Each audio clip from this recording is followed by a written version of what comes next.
Good morning from Sheki, Azerbaijan. So, yeah, Sheki was alright.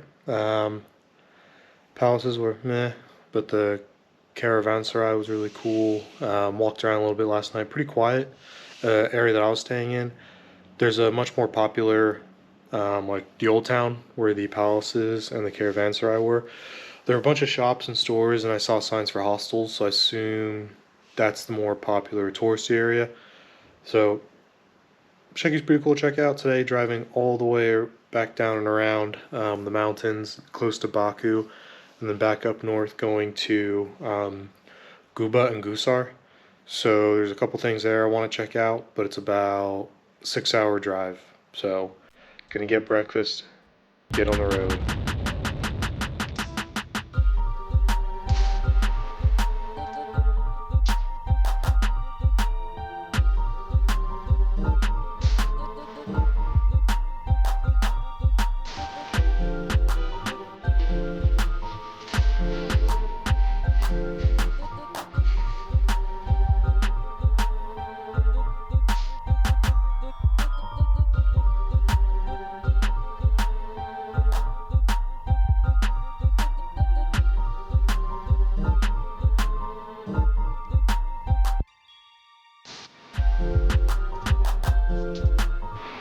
Alright, just made it to Guba, Azerbaijan. It was about a 5.5 hour drive, not bad. Got a little hairy, a little sporty at the end there, but here is in Nizami Park. So just going for a little walkabout, check things out. Got a nice big tower. So Guba, the other thing I could find, just quick wiki. It's been around since the 11th century, so about 1,000 years. It was its own khanate for a little while, the Guba Khanate, and then has rolled up into a couple other empires, and finally the Russian Empire, and now Azerbaijan. So let's check out Guba. So I parked right there. These are some like bronze facades showing the medieval history of the area. You could hear the muezzin call to prayer probably in the last bit I was talking, but then right up here, when you search Guba in this park, you see this famous staircase here, so I'm at the top of it, so we'll go down and get the shot from above. And then the bridge there as well is famous. Let's do a little walkabout in Guba. Yeah, so just checking out the staircases here. This guy's doing some training. And we're just gonna keep walking. So here's the arch bridge connecting Guba with Red Village. So I'm going to go there. I can tell you a bit more about the Red Village, a very interesting history. But I think going down here, you can get a better view of it. So this bridge was built in 1894. Still working, still doing the job.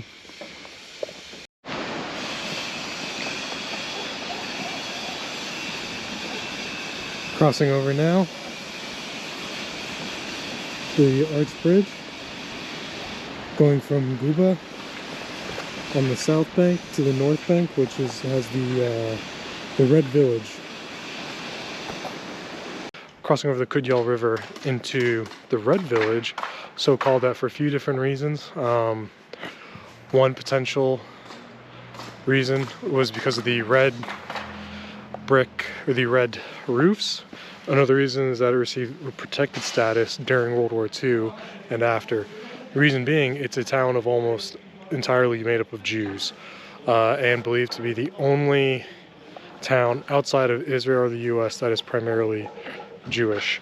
So it is one of the last might be like the last remaining shtetl, like all Jewish settlement, unlike some other areas, you know, like Azerbaijan in eastern, what was Soviet now Russia, that's like, you know, single-digit percentage Jews. This town is still primarily all Jews. So you didn't think it'd be in Azerbaijan? Let's check it out.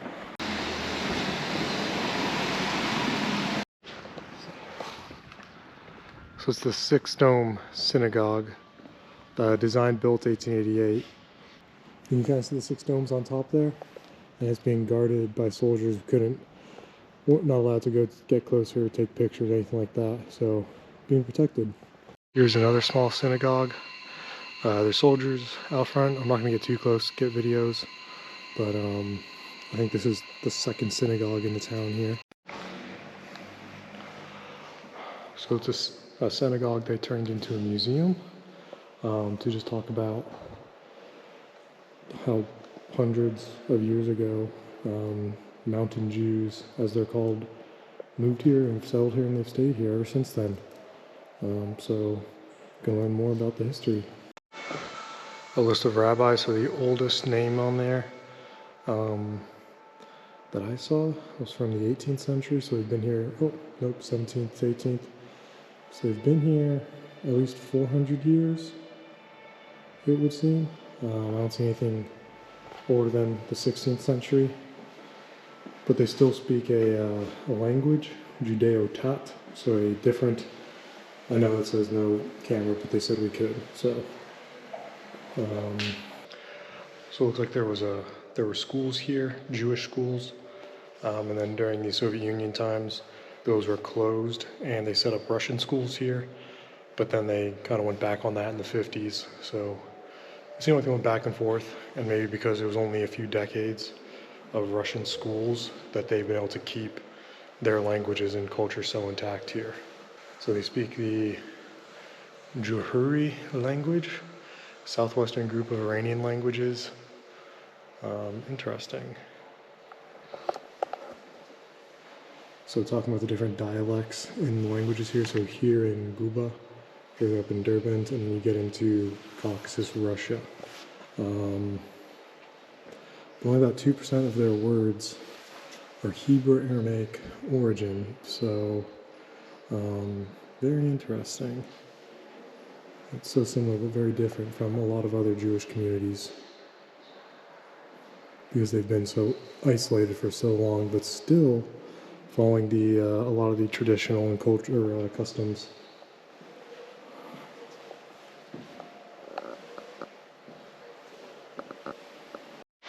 Of course, they were repressed during the start of the Soviet Union and the 1930s during collectivization and dekulakization. So a number of rabbis and leaders were repressed, or killed, sent off by the Soviets.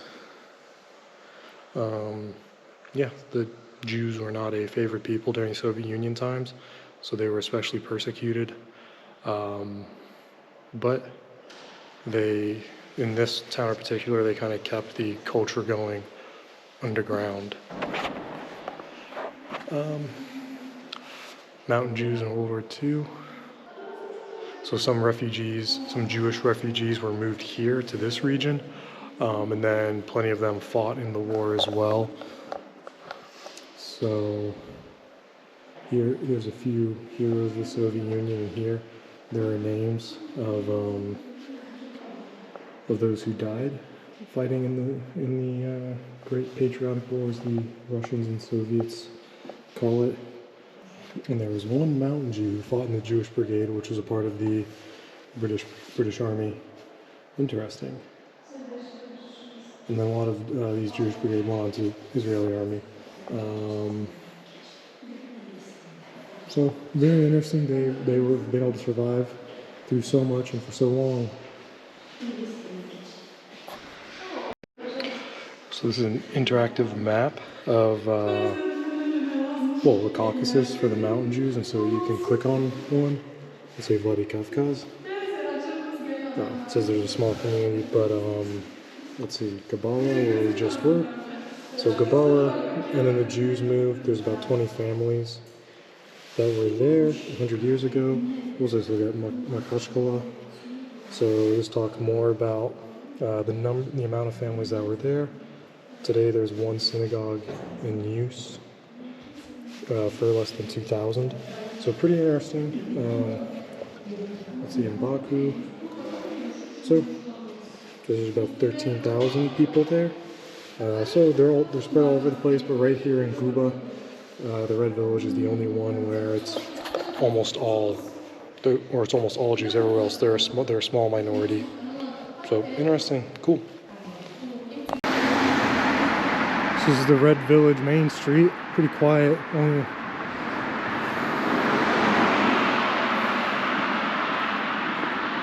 Pretty quiet walking down the Red Village main street. Yeah. Just a calm Thursday afternoon in the Red Village, Azerbaijan, the world's only all-Jewish settlement outside of Israel and the U.S. Crossing over the other bridge, going from the Red Village now into Guba. So,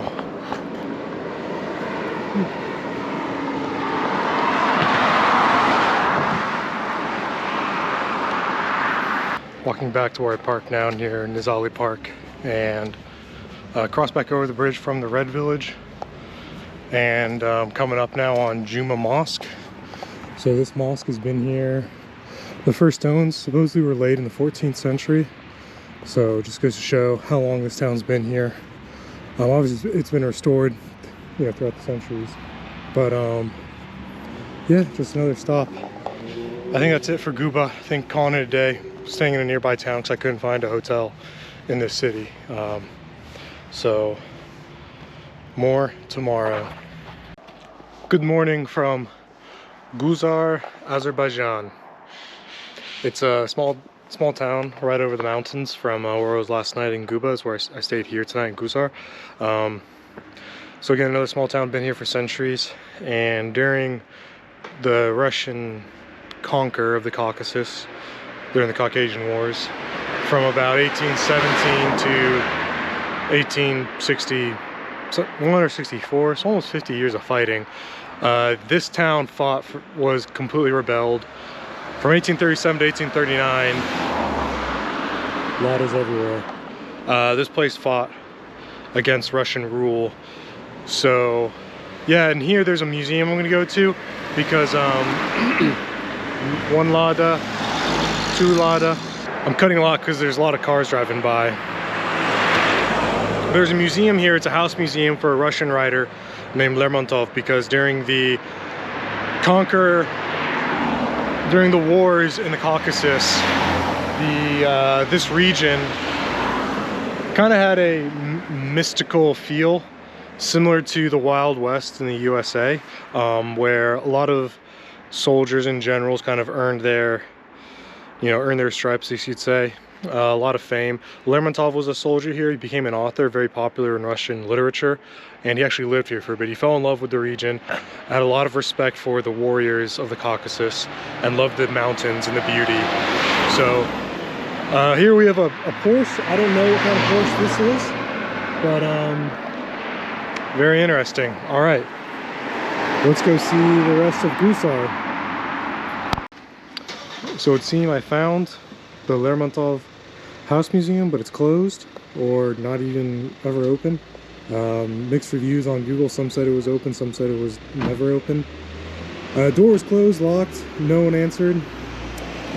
But here you can see it's part of a poem he wrote. It says in the year 1837, here lived the great Russian poet M.Y. Lermontov. And then the poem here, «Приветствую тебя, Кавказ, седой твоим горам, я путник не чужой, как я любил Кавказ, мой величавый, твоих сынов, воинственный нрави. I welcome you, the hoary Caucasus. I'm not a stranger for your mountains. How I love my imposing Caucasus, the martial dispositions of your sons». So, a lot of respect and love for the beauty. Love the beauty of the place and respect to the soldiers. Well, we'll explore the park and see what else they got here.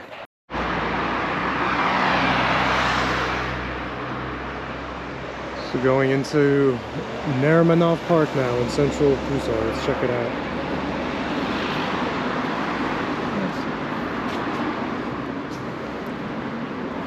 And we're feeding the cats.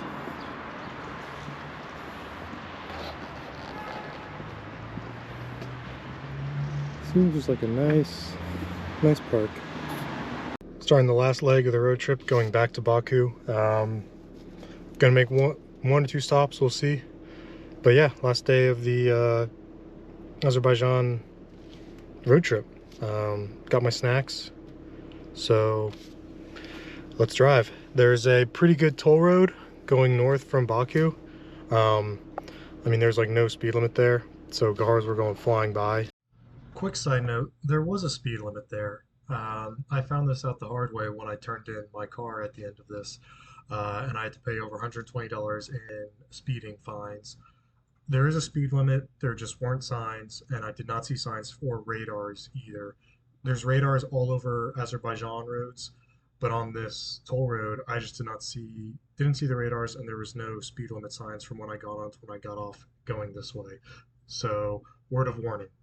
At insane speeds, and it was pretty empty. So if you ever come to Azerbaijan and you want to drive up north, definitely recommend using that road. So let's get to it.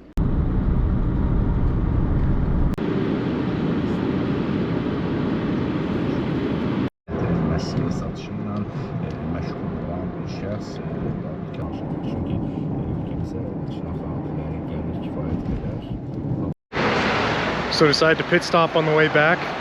I'm in the second largest city in Azerbaijan. It's almost a suburb of Baku, Sumqayit. So it's kind of in the center of the city here. I wanted to see, hey, does all the money stay in Baku? Because the places I went to were, I mean, they were all right. They're clearly, you know, older, more poor, definitely than Baku, which is a very nice, you know, city center. I thought, hey, does all the money stay in Baku? But here in Sumqayit, it seems quite nice city center.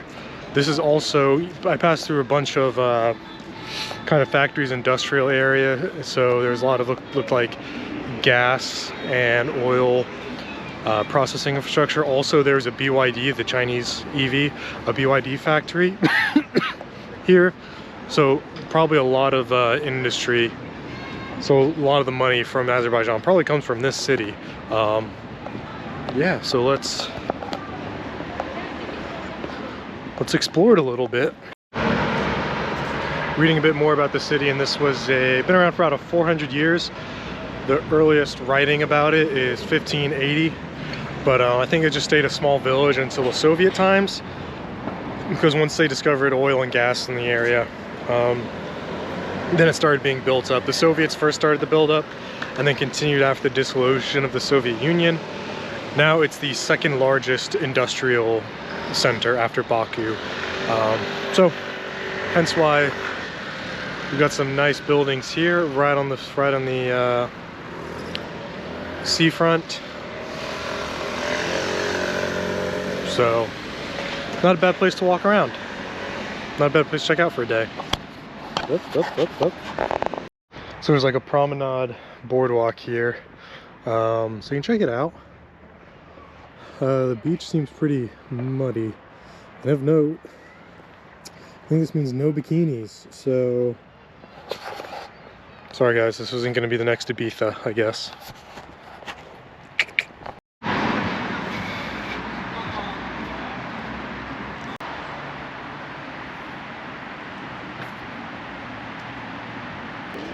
Last stop on the road trip outside of Baku, between where I just was, headed back to Baku. On the Absheron Peninsula is this place called Yanardag, and it's a naturally burning flame in the ground. So unlike other eternal burning flames, it's not like this was set off by scientists or construction workers a few years ago. This has been burning for thousands of years, and it's actually it was a sacred site for Zoroastrians. There are a bunch of coins there. Maybe it's good luck to throw a coin, but it's very warm. And it smells like, well, it's gas, so it smells like an oven at home. But yeah, for foreigners it's like 9 manat. For locals it's 2. So there you go. Yanardag.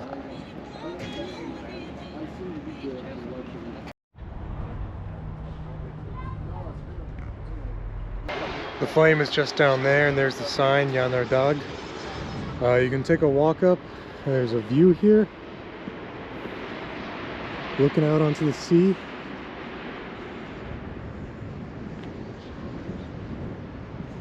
that way is Baku, and yeah, it's pretty far. A lot of suburbs. And there's this big mansion that's built right here and parked out front. There's a G-Wagon and a Lada, so quite the juxtaposition there.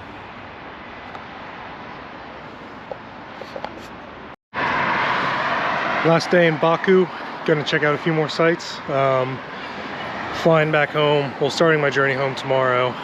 Yeah, just gonna check a few things out, and that'll wrap up this trip. So it's been a good time so far. So gonna take a ride on the metro. The Baku metro was first opened, built in 1967. It was the first to be built in a Caucasian republic in the USSR, and it was the 5th to be built in the USSR overall. So it's looks like pretty decent.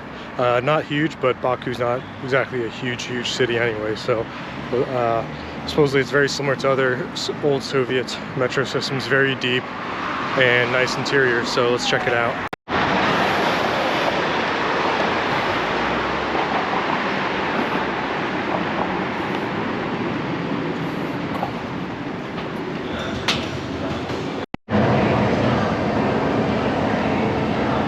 So very deep. You have to buy a card, and it's not in English, but it's pretty straightforward to figure out. You have to put a minimum of 2 manat. It looks like one ride costs 140 manat. But it was odd. I was sitting there, like, I had Google Translate up, and I had my money out, and this old man tried to, like, push in front of me to use the terminal.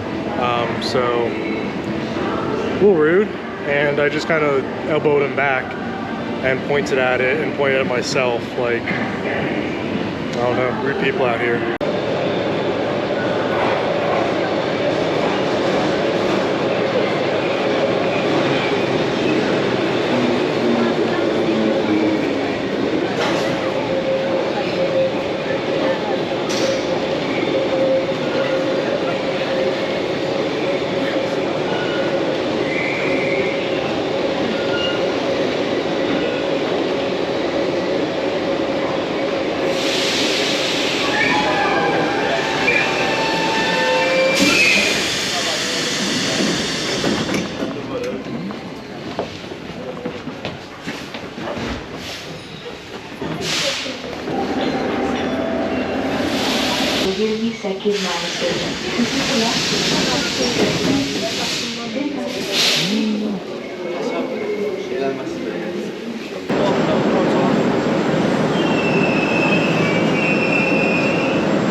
So here west of the old city, west of central Baku, this area is Martyr's Lane. It's right next to the flame towers right there. Walked up here because I wanted to ride the funicular, but the place I put for the funicular was the top. So I actually did quite a little bit of a hike coming up here. And then there's gonna be a bigger tower up here that's an eternal flame overlooking the city. And then all of these here are graves from the war in 1992. So a bunch of military graves here. So I was just walking down there, I came up the stairs here. More war graves here.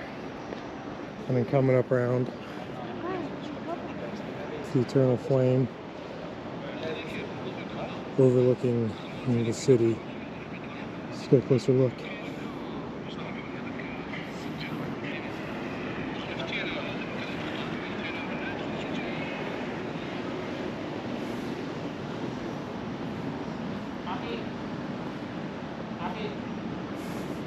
Oh, part of the reason I approached from the wrong direction is because when I took the metro, I hopped on the wrong train at the station switch.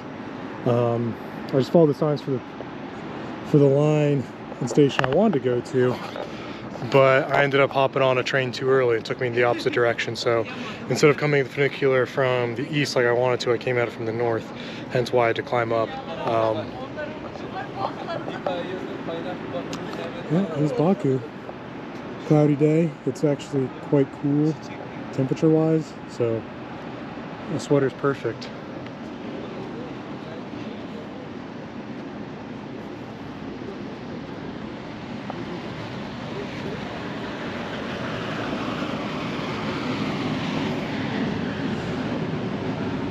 Mirrored ceiling. It's quite hot.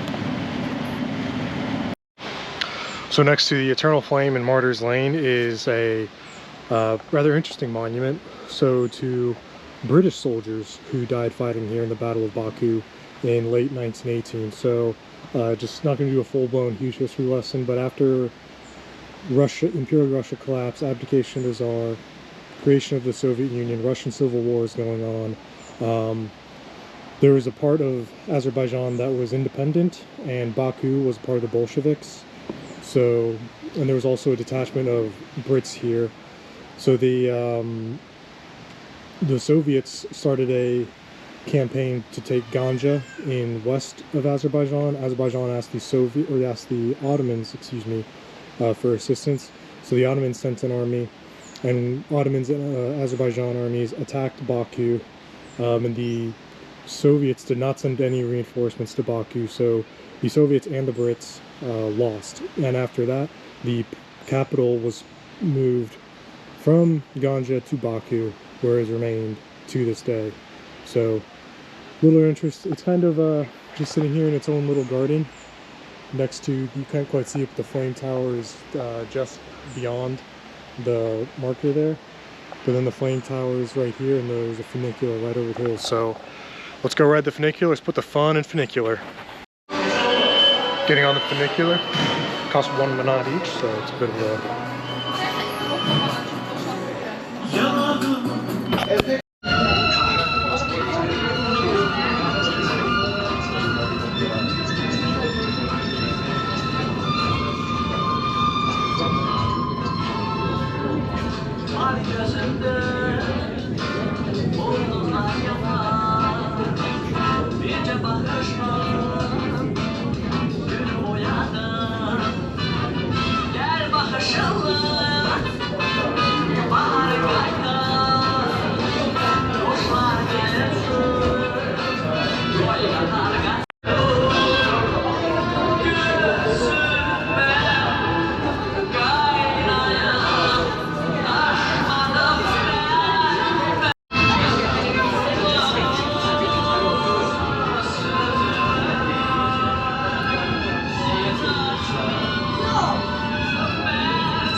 And with that funicular ride, I think that's that.